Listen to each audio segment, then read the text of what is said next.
Well, it's time for what am I sowing and growing in May. And the growing bit is what I'm growing here and on the allotment, which is pretty much all planted up with the spring crops, and I'm just rapidly transitioning over to the summer crops at the moment. It's a bit wild in here at the moment. It's going to get a little bit more sort of manageable pretty soon because I'm going to be planting a lot of this out, and that'll give me a bit more breathing space. These are my peppers, the furthest on batch, and I'm just about to plant these out this week. I'm just preparing the beds right now, and I'm going to move this out the way so I've got some space for my laptop, and then I'll take you through what's going on in here, and then I'll talk you through what I'm doing in May. Right then, so I can actually have a sit down. So I'll just pull up my April sowing guide so I can just sort of take you through what we've been growing in April and how things are going. And first up are the beetroot. They're up there. They've only just come up actually. They've been a bit slow, but they're growing really nicely now. Quite happy with those. And I've got a lot of beetroot already in the ground. So this sowing is primarily for my winter crop. And it's going to be in a shady spot. And so I always generally start things a little bit earlier. You know, if I was growing them in full sun, I'd probably start them in June and with no problem at all. But yeah, when it's shady, beetroot grows really well in light shade, but you do need to just give it a bit more time. Next up is the golden purslane. That is starting to come through now. It's always a slow one to get started for me. Maybe it's just because I'm always using old seeds, but that's okay. The spinach is outside on the grow bench, just hardening off there, and that's Santa Cruz, and that should be ready for planting sometime next week, I should think. I've already got a really nice bed of Santa Cruz which we're harvesting at the moment in the kitchen garden, and loads of spinach on the allotment which I'm clearing right now to make space for peppers. Next up is the sweet corn. The first batch of sweet corns up here, and that'll be ready for planting in a few weeks' time. Germination wasn't stellar. Again, I'm using old seed, but there's enough there for my first harvest. And then I've got my main crop ones in the conservatory right now, and they've just all surfaced. The Crown Prince squash, that's not broken surface yet, nor has the Zephyr squash. We're just about to plant our potatoes, our main crop potatoes. We have, although, got a huge amount of potatoes in the ground already, which are starting to be ready for harvest, but we've still got a few tubs from last year that are still in really nice condition, so we're just working our way through those and leaving the early ones to sort of maximise their size. And I didn't have to sow any tumbler tomatoes. Normally I sow a batch of tumblers for the greenhouse, but I've got these 4 tubs that I did early, and so I'm just going to use these because these are looking really lovely. So I'm going to move these to the greenhouse, just give me a bit more space in here. And these got plenty of little tomatoes on them already, and they're looking really nice. My slightly earlier tomatoes though are looking even better. I've got my sun golds and my honeycombs.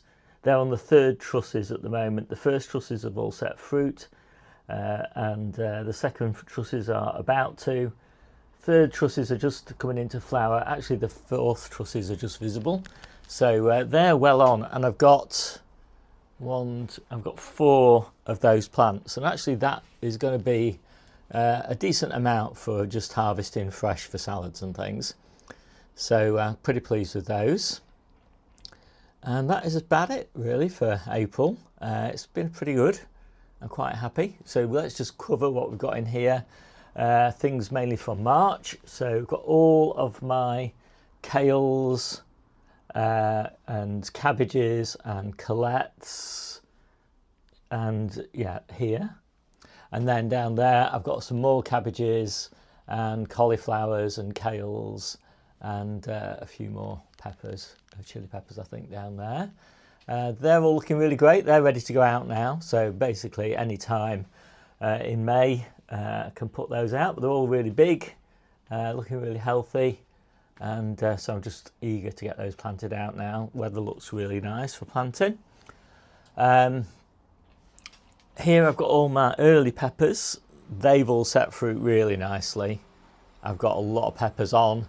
They're all sizing up pretty big, and so I'm going to be pretty happy with those, I think. The cucumbers are doing absolutely brilliantly this year. I just changed my cucumber growing technique a little bit, and it's really paid off. Those are party time, and each day pretty much I'm picking a little punnet of cucumbers.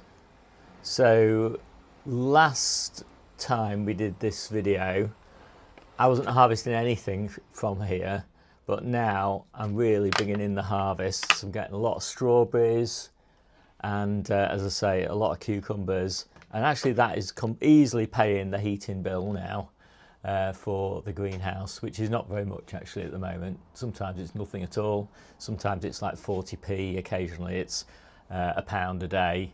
But you know, we're easily harvesting, well, way more than £1 a day's worth of cucumbers even. And we'll soon be harvesting peppers and tomatoes and French beans and all that. In fact, the French beans are looking really nice. They've just reached the top of their canes, the early ones. And yeah, so I'm really looking forward to the French beans. The dwarf French beans didn't germinate very well, so I need to be re-sowing those with fresh seeds. I've got another batch of French beans in the polytunnel. They're way behind these in the greenhouse. Courgettes are coming on really nicely. Got quite a few courgettes on these two plants and two courgettes on that plant there. So pretty soon we'll be harvesting a couple of 2 or 3 courgettes a week, I should think. And then they'll get into full production. So I think that's pretty much it. So I'm going to get on now and talk about May, because I could kind of waffle on forever, I think, on the other stuff. Right, so main crop courgettes I tend to do beginning of May or end of April to plant out sort of, you know, the end of May, early June. So yeah, I get on with those. I'm just doing Zephyr this year because we just, you know, we just really like those. They're just superior to any traditional courgette. Going to start my Lady Di runner beans, my Algarve French beans and my Cobra French beans. They're going to go in the garden there where those canes are. Well, I've run out of canes, so the canes will go a bit further along. And they should look really nice actually in the kitchen garden, so I'm really looking forward to getting those up. So getting those planted. As I said, I've got plenty of early French beans, so I can afford to do mine a little bit later than most people. We do tend to get a lot of high winds towards the end of May and early June, so I'm not keen to have big beans at that point in time outside. Next up are my cauliflowers. I'm going to do Clapton and Graffiti, and then I'm going to do Calabrese, Monoclo and Codessa Savoy cabbages.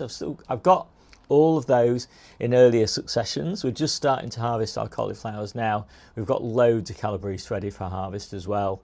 And the early red cabbages are doing really nicely.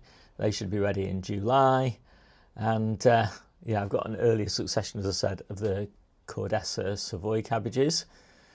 So I'm trying to switch over now to club root resistant varieties. The early varieties I just do non-club root resistant because they're growing in cool ground and they're not so susceptible to club root.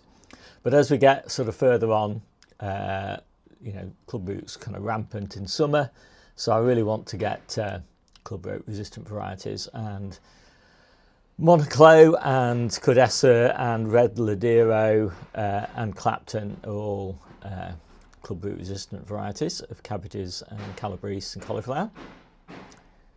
It's getting a bit noisy here. I hope you can't hear it too much. I've got a lot of carrots in the ground at the moment and in containers, but now early May is when I start my Eskimo winter and spring carrots. They're quite a slow growing carrot, super dense, super sweet in winter, I did a germination test of them. That didn't do very well. I got new seeds and that was great. So I'm really happy to get those Eskimo planted. They're going into a bed that's currently full of lettuces and salad onions and red stem pak choy and what else?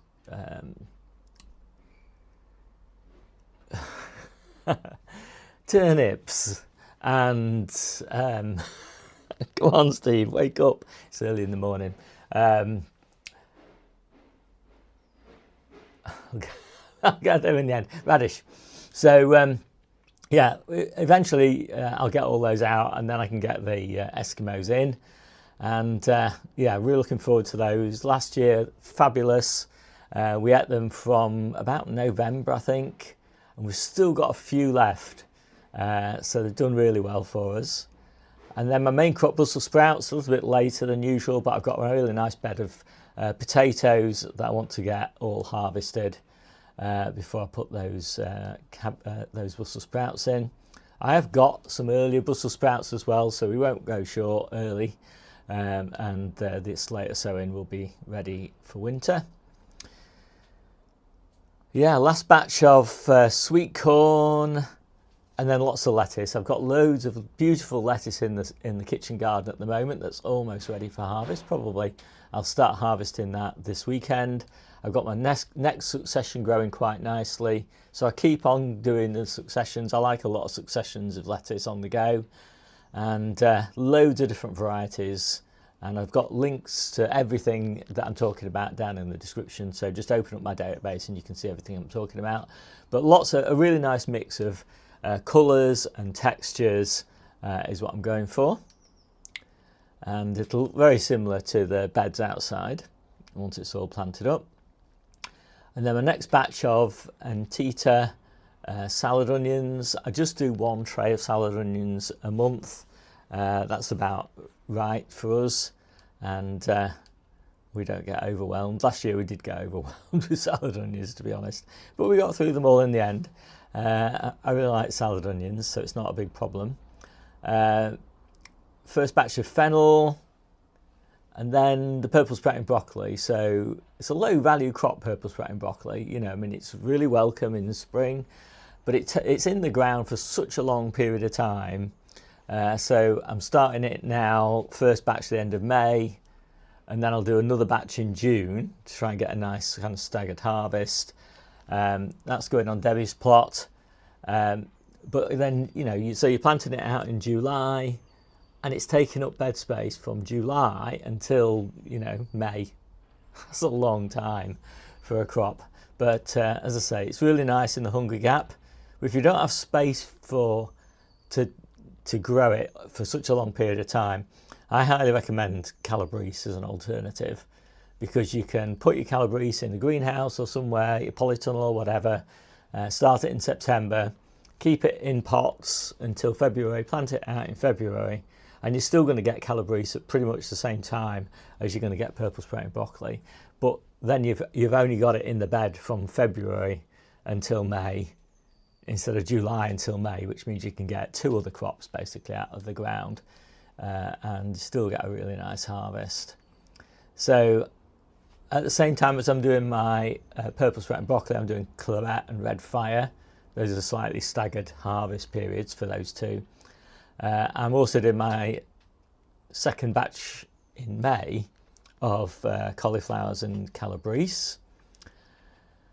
And yeah, and then I'm doing my late potatoes. So I don't do Christmas potatoes. I don't find they do very well because it's pretty late. You know, if you're starting them in sort of July, start to get a bit too cold for them in September, and they often get blight as well. I prefer to start mine at the end of May, early June, something like that.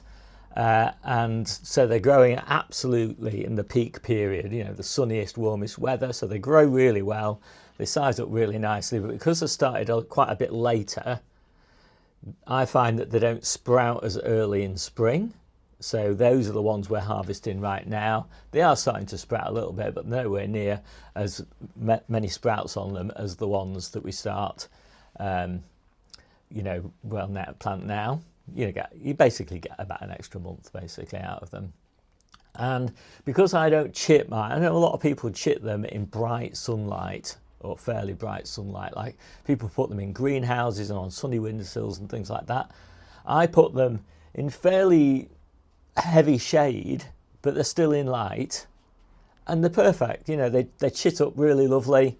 The advantage is that they're not really wizened, so they easily keep until the end of May, or well into June, in fact, in good condition. So I kind of highly recommend that. There's no real reason to chip them in actual sunlight. So long as they get a bit of diffused light, they're absolutely fine. And as I say, they're in so much better condition than anything that you keep in sunlight. And then a final batch of lettuce. And then one other thing I like to do is I just take some side shoots off these plants in here, the sun gold and the honeycomb, and I plant those side shoots up.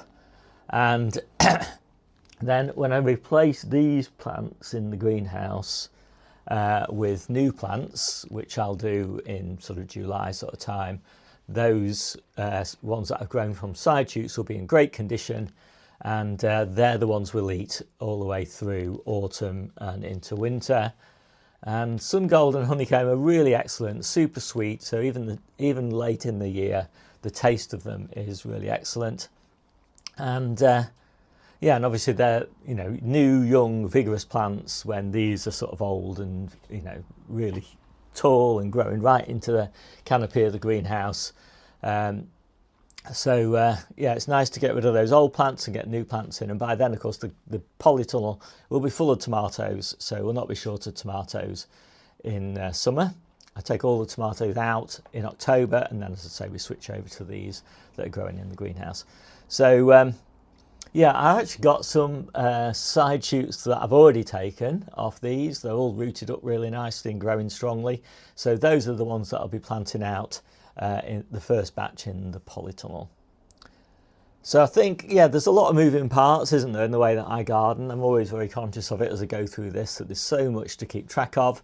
But all the details are down in the description below.